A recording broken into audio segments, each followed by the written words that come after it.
So tonight is truly quite a celebration. This is a win for nature. So we're going to be hearing from our panel from a range of environmental organisations to unpack what that means.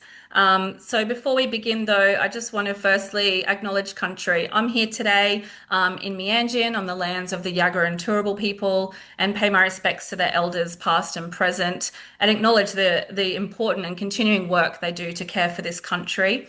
Um, and I want to extend that acknowledgement throughout the rest of the state as well and where people are calling in from. So tonight is pretty exciting. We have campaigners here from the Australian Conservation Foundation, the Wilderness Society, the Australian Marine Conservation Society, and our regional friends as well from Cairns and Far North Environment Centre to discuss the EPBC reforms. This has been a long running campaign. Many hundreds and thousands of people have been engaged in. So we'll go through a bit of a panel discussion to hear directly from those campaigners. And then throughout the discussion as well, feel free to pop your questions in the chat and then we'll open the floor a little bit later. We'll then discuss where to from here. What's next? As you can appreciate, this is all pretty new. We weren't quite sure what was really going to happen in Parliament. So we'll be discussing essentially what's next from here and how we can ensure that we keep the government held to account. So moving us along now, I want to firstly throw over to Darcy from the Australian Conservation Foundation. How did we get here, Darcy? This is a long-running campaign. We know a deal was done. There's obviously pages and pages of legislation to get through and a lot of politics at play.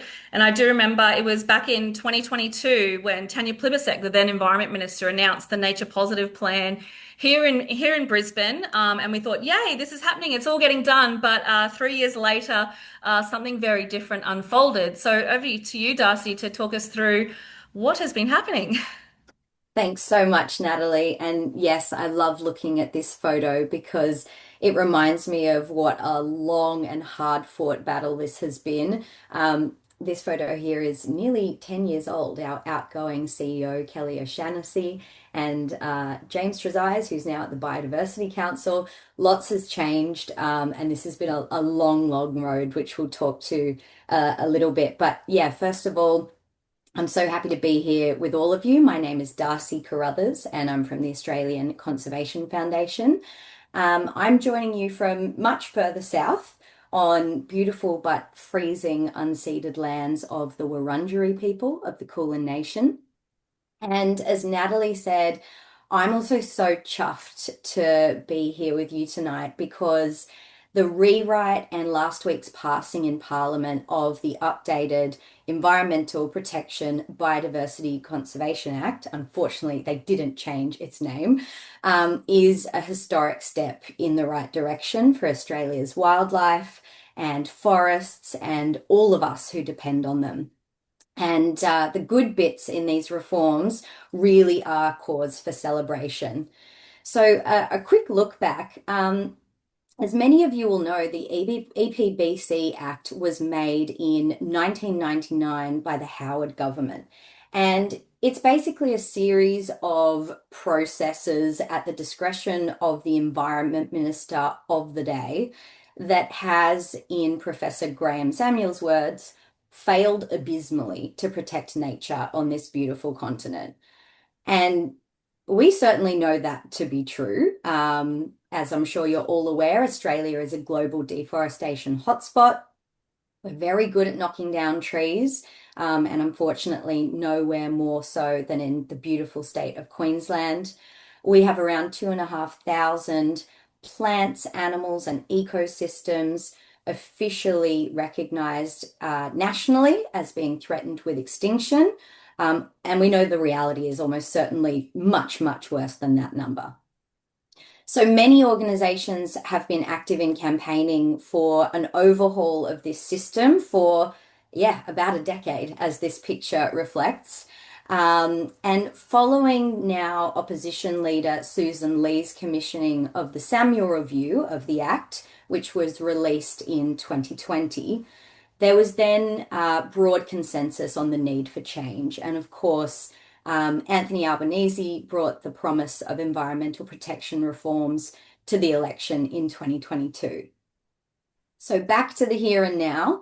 There is no doubt that what happened last week is a culmination of a huge amount of pressure applied on Albanese and his government from many different angles of the community. And that includes each and every one of you. And I really want to take a moment to acknowledge that this is a win for people power. We're not very good at flexing that muscle in the environment movement because we don't get these big wins very often. But there is no doubt that this has been a big people power win. Um, just 12 months ago, the Prime Minister, you I'm sure will remember, shelved the very reforms that he brought as an election promise. So in November 2024, we were on the cusp of pretty significant progress when Anthony Albanese caved to the Western Australian Premier, Roger Cook, and his demands, and that state's very powerful mining lobby, and he scuppered the reforms. Just 1 year on now, the big, heavy ship that is nature law reform has been turned. And we now have a situation where Labor had the political space to strike a deal with the Greens as the more credible negotiating partner. And Albanese is now claiming this as part of his legacy. So this is a momentous change that has occurred.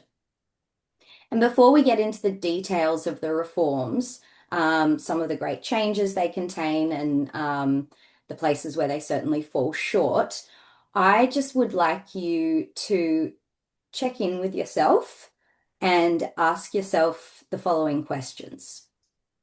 In the last few years, have I sent a letter or email to a decision maker about protecting nature?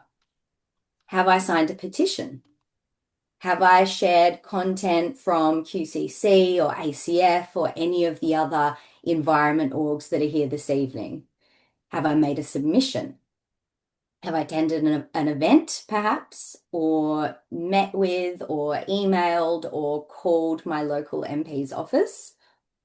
If the answer to any of those questions is yes, then I really would like you to take a moment to just pat yourself on the back and recognize that you played a part in creating the political and social landscape in which the government was able to amend and pass laws that will do things like close the deforestation loopholes that allow native forest logging and land clearing for agriculture to go unchecked. Create a national environment protection agency for the first time ever, and hopefully have laws that are centered around scientifically informed standards at their core as well.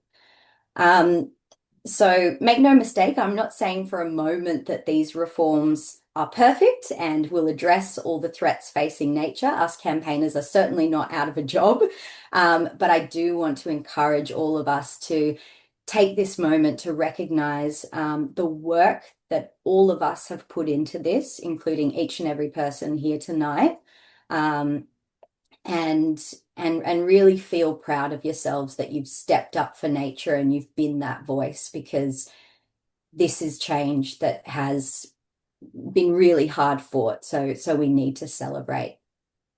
And I'll pass back over to you, Nat. Thank you so much, Darcy. It's a really great reminder of just how powerful we really are. You know, it has taken a long time, but to be where we are today is truly a celebration. So to step away from the politics a little bit now, because at the very core, this is about legislation to protect the environment, and it is frustrating to see, legislation rammed through Parliament so quickly without all the scrutiny that's required. But it really is a huge win. So it's about the environment at its very core. So I want to hand over now to Alex from the Cairns and Far North Environment Centre to talk us through, what's at stake here. Why is this so important for Queensland that these laws were passed? Hi everyone, and thank you, Nat. And yeah, I'm Alex. I'm the community campaigner here at the Cairns and Far North Environment Center. We've been campaigning really, really hard the last month for to improve the reform. So we're very happy and very grateful to everyone that supported us. I'm just going to talk a little bit about the Queensland context of why we needed these reforms, which I'm sure most of you already know pretty well, but like the numbers speak for themselves. Queensland has the highest deforestation rate in Australia. Each year, hundreds of thousands of hectares of forest and woodland are bulldozed, and more than 80% of this deforestation is for agriculture. And the majority of that has not been referred for assessment because of these long-standing exemptions that we've been seeking to solve. 7 million hectares of threatened species habitat have been destroyed since the laws took effect 20 years ago, just proving how flawed they were. And alongside climate change, habitat clearing is driving extinction. So Australia is one of the highest in rates of extinctions in the world. And in Queensland, there's over 1,000 species listed as threatened. Can we go to the next slide, please? And deforestation is also contributing to the decline of the Great Barrier Reef. This is caused by deforestation in Great Barrier Reef catchments. So according to the latest SLATS reports, 44% of deforestation has occurred in Great Barrier Reef catchments. And that is a really big issue because taking away all this vegetation in catchments causes increased erosion and less filtering of pollution and sedimentation, which has a direct impact on coral and seagrass. And can we go to the next slide, please? Here in Far North Queensland, we really are at the front lines of climate impacts as well. We have two World Heritage areas, the wet tropics rainforest and the Great Barrier Reef, and they're both declining due to climate change. Most of you already know the Great Barrier Reef suffers mass bleachings almost back to back every year now. And the last two mass bleaching events, they've been happening at the same time as global mass bleaching events. Additionally to that, the latest State of the Wet Tropics reports lists climate change as the #1 threat to the outstanding universal value and long-term integrity of the Wet Tropics World Heritage Area. And weather events such as Cyclone Jasper, which happened in 2023, which brought with it record flooding and rainfall, and which MIT directly linked to climate change, caused massive landslides all across the wet tropics, which caused terrible impacts for biodiversity there. And scientists warn that it may have also contributed to localized extinctions of some freshwater fish. So all this is happening, but meanwhile, our federal government continues to approve new coal and gas projects, and it's going directly against what the science is telling us here in Australia that we must do to address climate change.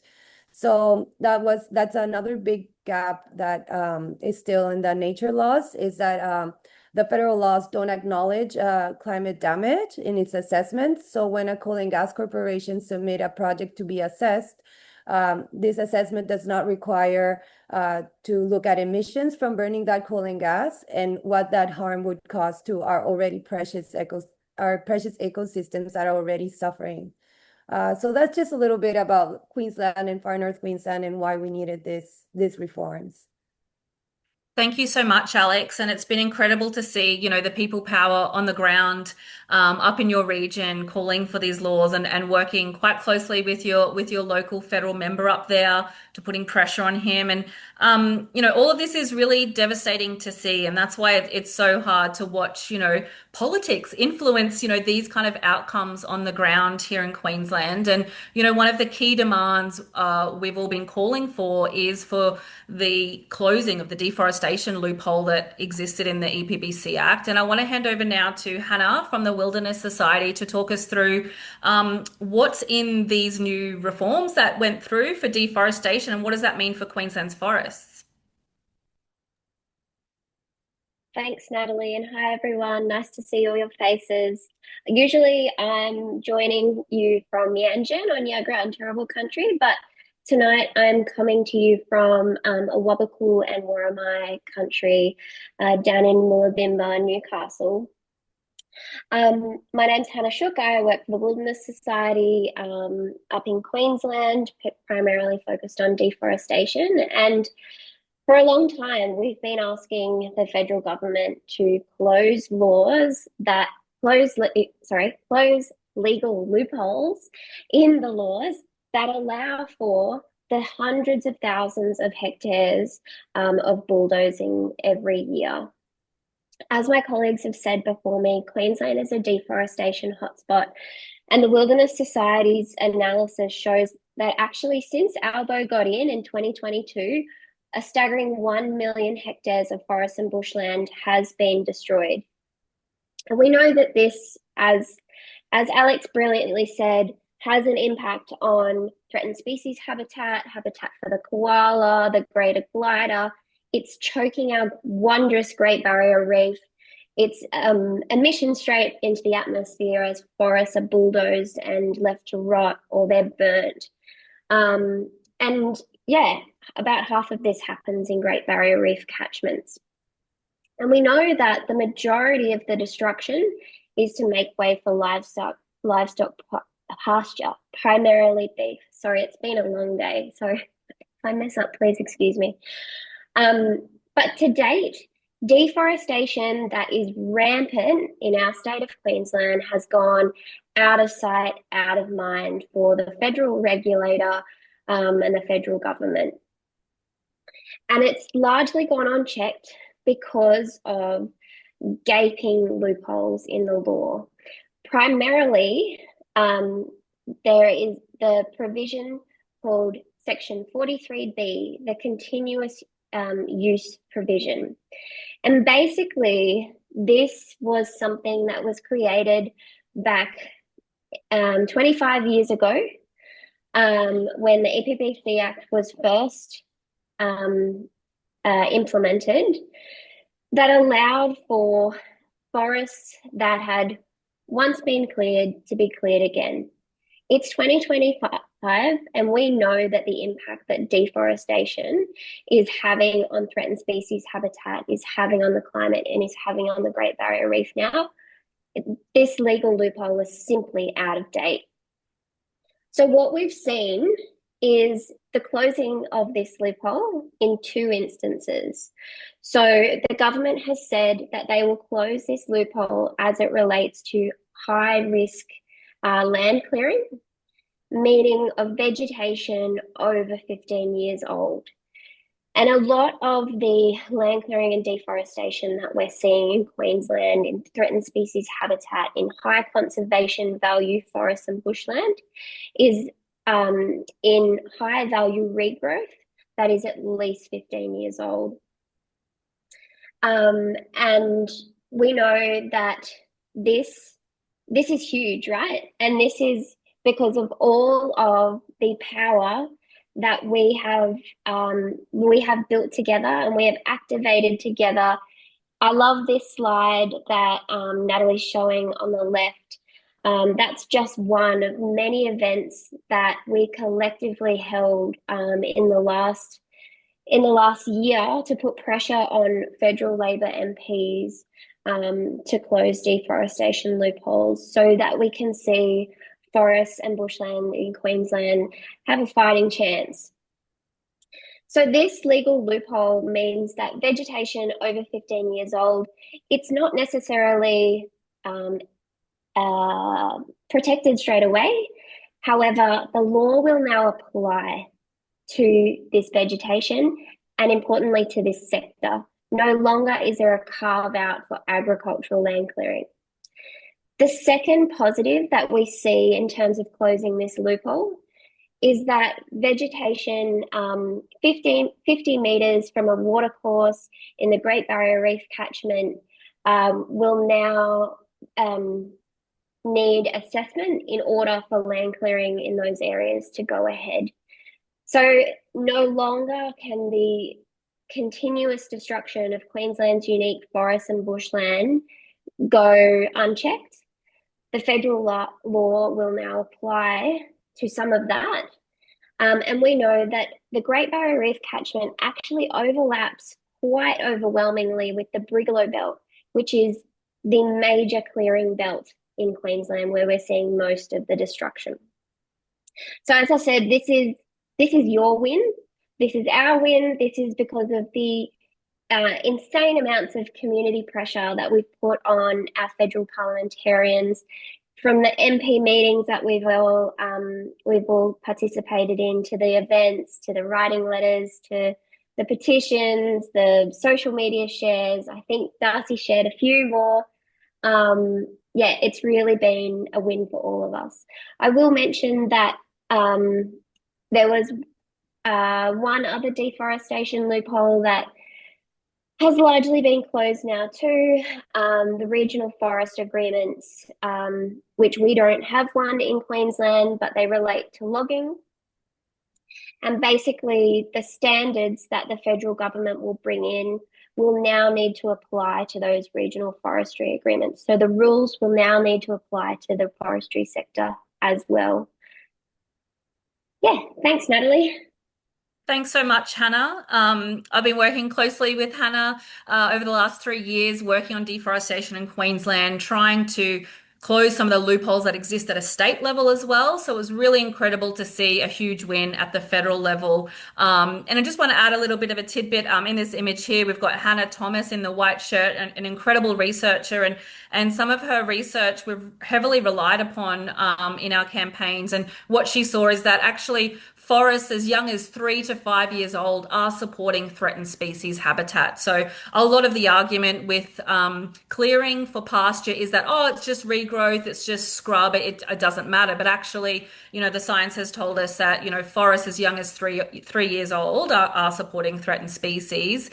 We did have a question just quickly, Hannah, you touched on native forest logging. Joe had put in the chat, what did Murray Watt mean when he said the laws wouldn't impact native forestry in Tassie? I think you've kind of answered that, Hannah, where you've said it's not that it's ruling it out entirely. It just means now that native forest logging under regional forest agreements is no longer exempt, and there is an 18-month transition period as well, but they will be subject to the laws, won't they? There's no exemption. Is there anything else you wanted to add in there? I'd just say that two sectors who have largely contributed to Australia being a global deforestation front will now be subject to our federal nature laws, and that's a huge win. Yeah, absolutely. And the crux of that, I think, is the national environmental standards, and we'll talk to that a little bit later. But yeah, so there is absolutely some wins there. But he's kind of right when he said that it's not ruling out forestry instantly. It just means it's going to make it a lot harder, and the industry needs to work harder to ensure that they meet these new regulations. I want to hand over now to Tanya from the Australian Marine Conservation Society. The Great Barrier Reef, international and national icon. One of the key wins from this legislation was a win for the reef as well. So I want to hand over to you, Tanya, to talk us through what that means on the ground. Yeah, thank you, Natalie. Yes, my name's Tanya, and I'm the Great Barrier Reef or a Great Barrier Reef campaigner with the Australian Marine Conservation Society, and I'm joining from northern Cairns on the land of the Jabbergai people. And I'm also someone who's been diving and working in tourism on the Great Barrier Reef since 2011. So I've seen firsthand the impact that climate change and poor water quality can have on the Great Barrier Reef. And there's still a lot of work to do, particularly on the climate action side of things. But these new EPBC reforms are an important step forward, especially with dealing with the water quality issues. So as Alex mentioned earlier, tree clearing worsens the erosion of soil and the runoff of agricultural fertilizers like nitrogen into the rivers and creeks, which flow onto the reefs, mothering the corals and seagrass that our beautiful marine wildlife depend on. So the water quality of the Great Barrier Reef actually declined so significantly over the past many years that the World Heritage Committee told the Australian and Queensland governments that they need to take much stronger, firstly, climate action, because that's the biggest threat, and the second threat being water pollution. They also asked for much stronger action on that, or risk being placed on the World Heritage in danger list. So as this reef is such an iconic international significant World Heritage site, it was really shocking to see those threats being allowed to continue, I guess, to the point that they are at. So myself and my colleagues from AMCS are pleased about the fact that these EPBC reforms close those legal loopholes, which We'll address that tree clearing, those tree clearing loopholes in reef catchments, particularly within 50 metres of waterways, and close those loopholes which were allowing so much tree clearing. I think a lot of the statistics have already been mentioned.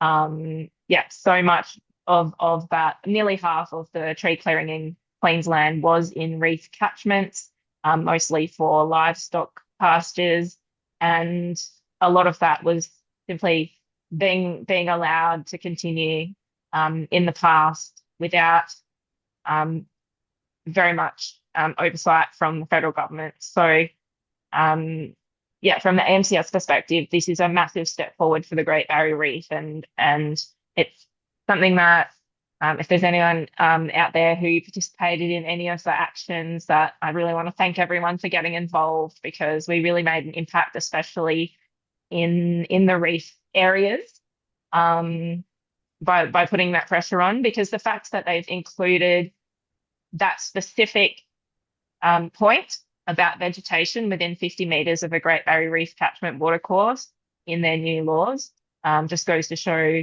how much that continuous pressure about the reef has really made a difference. So, yeah, thank you to everyone that's been taking action on that. Yeah. Incredible. Thank you so much, Tanya. I've got a final question to the panel, and then I'll go to questions from the participants and the audience here tonight. So open to everybody. Can you reflect on the role that people power people power has played in achieving this long fought result? Just a little reflections of, the last few months or last couple of years, and the role people power has played. Over to you, Hannah. Thanks, Natalie. I I think the role that the community has played in these wins is something that gives me so much joy and energy. And I think it reminds me of why we do this work, because I think our opponents have, political and financial power, but our power comes in our community.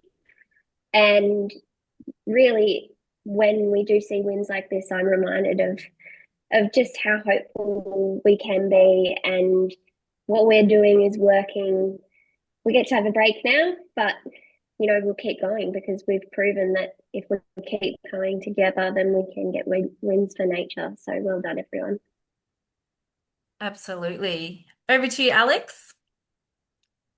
Yeah, well, this past few months we've worked so hard. Honestly, our community has really shown up. We had one big event on the highway coming into Cairns, which is super busy. We had like 15 people there waving banners, and then we also had an action outside Nita Green's office, which you can see on the presentation.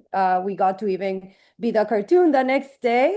So we took to her about 60 written letters, a little bit less than 60, 56 written letters from our community stating why they cared about the nature laws.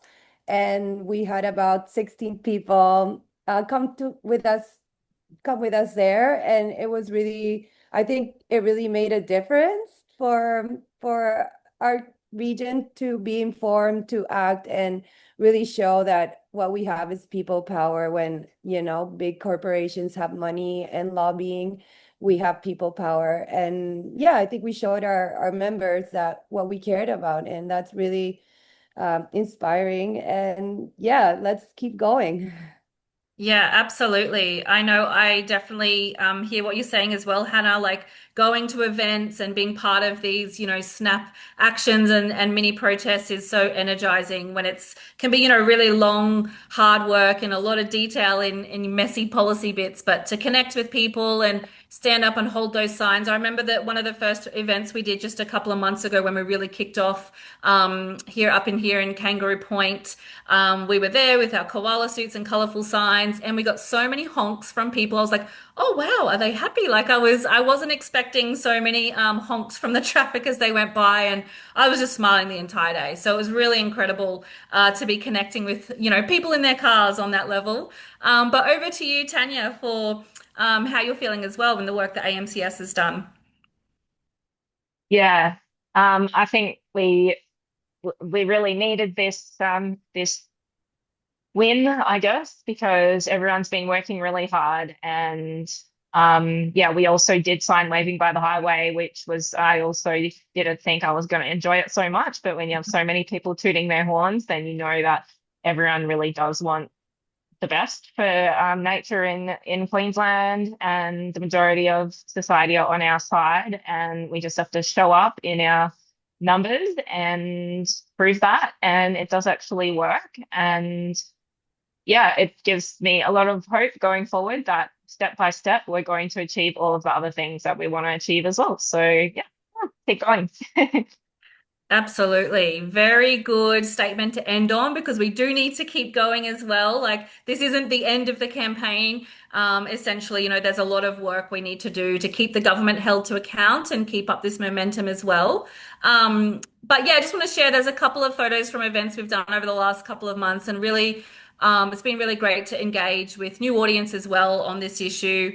And, we've all been working with our local federal MPs. And, I just wanted to say that Emma Comer, who's pictured in these photos as well, the federal member for Petrie, she is an apology for tonight. She was going to come along and give us a bit of an update from her perspective, what happened in Parliament. We were able to ask her some questions, but she is gravely ill, unfortunately. I think, obviously it was such a huge week down in Canberra last week, so she does send her apologies. So I'm going to open the floor now to questions from the audience, and I might just stop screen sharing for now. And thank you so much to everybody who's been sending in some questions. I'm going to open first, maybe this one for you, Hannah, about is the increased pastures for live export animals or domestic meat consumption? Just a little bit about, I guess, Great question. yeah, go ahead. Yeah. Yes, so the majority of deforestation in Queensland is to expand livestock pastures, from which we know that the majority of that is actually for beef production. It's a good question because about 70% of Australia's beef is exported. The rest is for domestic consumption. And a number of the organisations online tonight are working on pressuring key retailers in the beef supply chain to ensure that the products that they're selling are deforestation free. So you can buy a steak or a sausage from your Coles or Woolworth and know that it's not coming from deforestation. Thank you, Hannah. This is a question coming in from Bart. Will we as citizen scientists be able to report wrongdoings directly to the EPA? So before we I'll ask the panel that, but just want to give, a bit of a caveat. This legislation was just passed last Friday. There's about 30 or 40 pages of amendments, and the legislation itself is about 1,500 pages long. So everybody, we're still, I guess, diving into the policy detail of this, and there'll be more briefings and things as we get better equipped in terms of what was passed and what that means. But in terms of, there's also what this does set up as well as Environment Information Australia. So there will be much better data management and kind of a recognised agency that's in charge of monitoring that data as well. Because right now it's a bit, we don't have enough data and it's not coordinated for the decision-making process. So is any of our panel able to answer that about citizen scientist data being, what's it saying? Sorry, report wrongdoing directly to the EPA.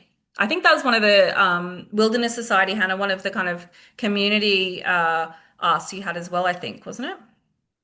Yeah, I can't answer the question directly about the EPA. However, I would just say that citizen scientists have played a huge role in pushing these reforms over the line. in the lead up to the changes to the law.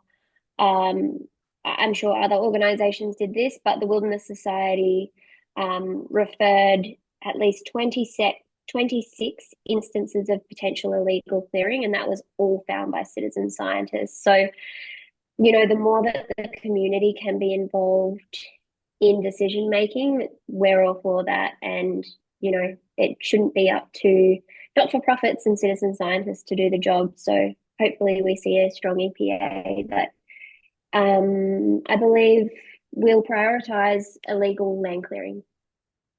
Absolutely. And I think it is going to be one of the key priorities within the next few weeks as well. And one of the key issues is ensuring that the EPA is well resourced too. So it's great that one will now be set up, but we need to make sure that the government invests enough funding for resourcing of that as well. The vegetation, this one comes from Stacey. The vegetation within 50 meters of riparian areas, does that have no age limit? This is in regards to removing that exemption for the Great Barrier Reef catchment. My understanding from the legislation is that no, there's no age limit. It's just any clearing within 50 meters of the GBR catchment. Is that right, Hannah or Tanya? That's my understanding as well. Excellent. Huge win. Yeah. Incredible. And if you look at the map of the Great Barrier Reef catchment areas as well, it's actually quite massive. So yeah, it's incredible to know that those riparian zones now will be under federal scrutiny. Got a question from Stacey as well. What is in the future plans in regards to vegetation younger than 15 years old? I did throw in that little tidbit before that it's still important for threatened species. Any thoughts on that one, Hannah? Yeah, look, I mean, with the caveat that we're still getting our head around what's come out, due to, how important these areas could be, the federal government has a responsibility to protect matters of national environmental significance. And that is regardless of the age of the vegetation. So there could be a threatened species that is listed federally, that is found somewhere that is in, their habitat is vegetation less than 15 years. And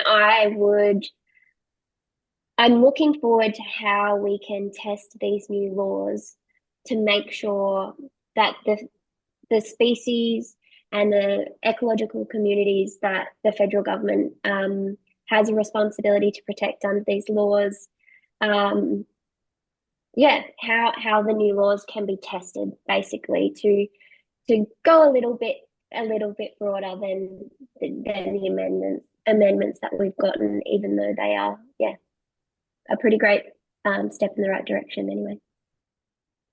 Absolutely. And I think the key test is the national environmental standards. So some of those are out for consultation now. We'll talk to that at the end of the webinar, but this is really just the first step. And the regulations that fall out of these reform processes as well will ensure that if there's a threatened species, a matter of national environmental significance living in a particular area, and if that forest is only 4 years old, then it should absolutely still be assessed prior to being impacted upon.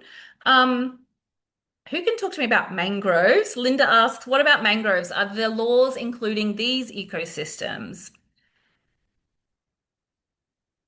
I think it depends obviously on where those mangroves are as well, but obviously we've got the Ramsar listed wetlands, which are protected. They are a matter of national environmental significance. So they're already protected under the EPBC Act, but I imagine it should be tightened. But anyone have any more specific points on mangroves? I'm not marine, sorry, so I tap out when it comes to... No? Okay, great. So, we will obviously be getting more information out to our communities as well over the coming weeks when more information comes to light. And I really encourage everybody to connect in with the Environmental Defenders Office and Environmental Justice Australia, who are running webinars in a week's time as well to dive into the policy detail more so. But the other question here is coming in from Jan saying, what are the three top improvements for Queensland nature from this legislation, and what are the implications for future action? Top two in my mind are certainly, protecting those Great Barrier Reef catchments and closing the ag loophole. But anybody else want to have their hot take of the top three?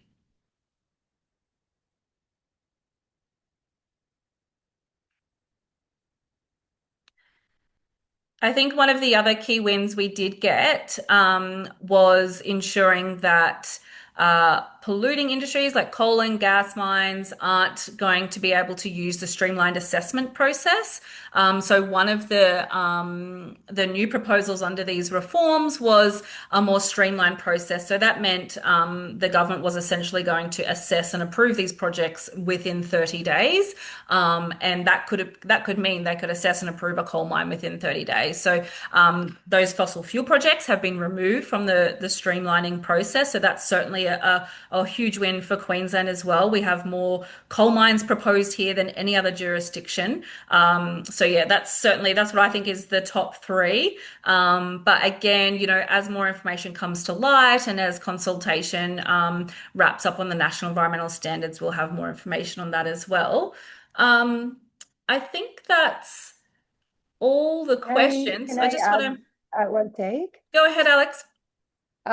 In our region, I guess like in Cape York especially, it's very important, the issue of water. So we're very happy that the water trigger has been retained by the federal government, because there are some states that have very bad track records. And also we're quite happy with the EPA, even though there's still some ministerial discretion. I think it's a step in the right direction. But we are, seeing the question, Kim's question about like other marine ecosystems like Ningaloo and the Southern Great Barrier Reef, and considering that huge impacts to those ecosystems have been because of like bleaching and events that have been caused by warm waters, that we still need to push a lot for a climate damage trigger. And because that in the end is what's affecting most of our ecosystems. Yeah, absolutely. So that's one of I guess, the key things that we still need to apply pressure on. So under these reforms, proponents now need to disclose their Scope 1, Scope 2 emissions. However, the government doesn't actually need to take that into consideration whilst they're doing their assessment, which is ridiculous. But so it's a step forward, whereas previously it wasn't even, part of the EPBC Act at all. But still, there's a lot more work that needs to be done in that space. Absolutely. And I think that's probably it for questions. Does the panel have any kind of final things they'd like to share before we go through to next steps? All good? Wonderful. All right. I'm just going to share my screen again. Give me one moment. Here's another awesome photo from that great day where we got lots of toots from the cars. So what is next? So we would really love to get a group photo here tonight. So very shortly, I'll ask you to pop your camera on and we'll take a screenshot. So we've got a group photo of tonight, because this is a win. And I think, we really need to just step back and enjoy that as well. As alluded to before, as campaigners, we're not used to stepping back and reflecting and celebrating, because this job is hard. The work we're doing is hard. We are up against big opponents, essentially, that are just wanting to extract from the land, and we're trying to protect the land. So it's really important that we just celebrate the huge win from this past week. And, this has been decades in the making. So huge thank you to everybody who's contributed on this campaign. All of the researchers, the advocates, the community members, everybody who's doing that really important environmental work on the ground as well. So tonight, we'd love to get a group photo in a second. And we do have a template as well that will drop into the chat. And this, you can essentially just copy and paste and send an email to your local federal MP or senators as well. If you want to send an email to Murray Watt or Larissa Waters and say thank you. We have been sending lots of emails, phone calls, events, pressuring these MPs to ensure that they deliver on these laws. They had been delayed far too long. The political pressure on both sides was quite strong. And so it's really important, I think, as well, that we step back and say thank you for their advocacy, for coming along and supporting our events and things like that. So we've got a draft email there. So feel free to copy and paste, edit it as you will. And yeah, just send a quick thank you email to those MPs and senators. But like we mentioned throughout this is really this is step one, which is great. We've got this win, but it's really important we keep engaged with these MPs as well, because the real test will be over the next few years when we start to see the impact of these laws on the ground. We need to ensure that there's stronger compliance, there's stronger monitoring, that the national EPA is well resourced to ensure that big polluters and people who are doing the wrong thing are held to account.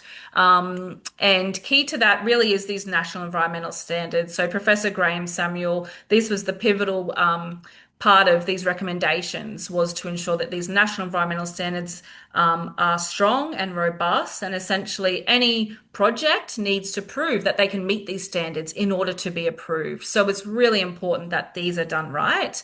The government has opened consultation on the first two standards. So there's a standard for the matter of national environmental significance, and there's a standard for offsets as well.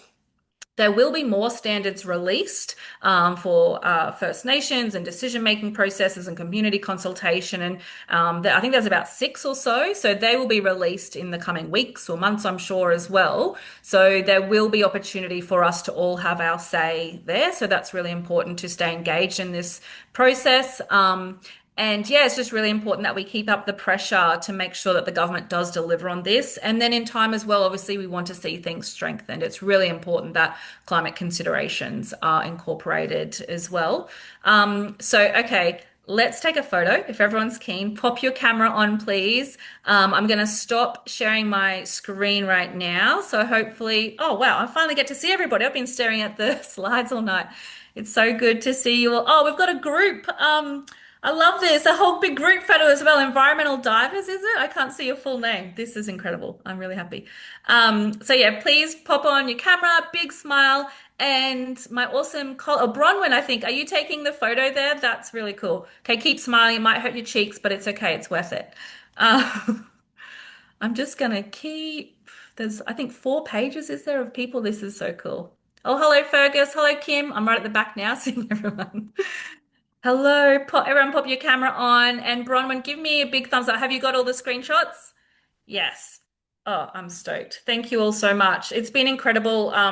Just over the weekend, I've been talking to people that have been working in this space, and everyone's like, I cried, tears of happiness. This is such a big, long journey, and I know many of you have been working in this space for years and years. So I'm so stoked to see all these happy faces, and just know that, we're going to keep the government held to account. This work will continue. And yeah, I'm really, really looking forward to seeing you at the next events, and, we'll dive into the policy detail a bit more and connect soon as well. And yeah, really encourage everybody to have your say on those national environmental standards. We will be putting out some draft guidance around that as well. But those first 2, the deadline isn't until end of January. So I think now let's just sit back, relax for a little bit, have an amazing holiday, and hopefully we'll see you all very, very soon.